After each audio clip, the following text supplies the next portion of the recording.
Emission spectroscopy is a method of measuring light-matter interactions. An emission spectrum is the plot of emission intensity versus wavelength. Wavelength is the distance between two peaks on a wave.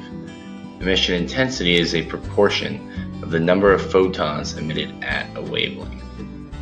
For each peak on an emission spectrum, the lambda max is the wavelength for which the emission intensity has the greatest value.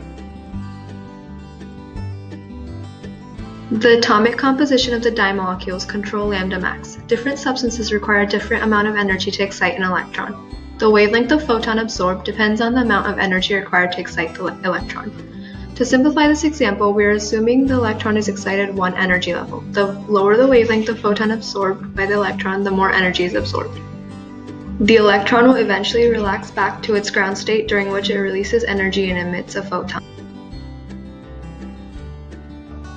The more energy released during relaxation, the shorter the wavelength of the photon emitted. The amount of energy released during relaxation is sometimes referred to as the distance of relaxation.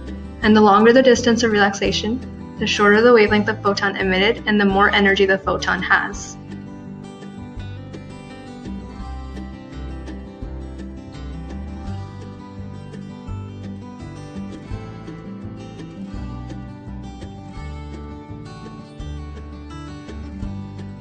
When an electron absorbs a photon, it becomes excited and transitions to a higher energy level.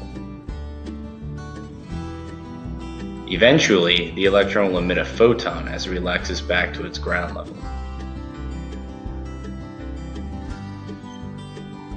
The wavelength of the photon emitted is what determines the observed color of the substance. Lambda max refers to the wavelength of the photon with the greatest emission intensity for a peak. The red line is a 1-to-1 mixture of green and red dye. This mixture appears as an orangish color. Here, we determine the green dye causes there to be a peak with a lambda max of about 500 nanometers. As you can see, light emitted with a wavelength of 500 nanometers falls within the range of green light on the color wheel. Once again, on the red line, we determined the red dye caused the peak with a lambda max of about 616 nanometers. 616 nanometers falls slightly outside the range of red light, but we figure this is an error on our part or on the part of the emission spectrometer. Observed color does not determine lambda max, because if it did, there would only be one peak that was clearly in the range of orange light. The molecular structure of a compound is what determines lambda max.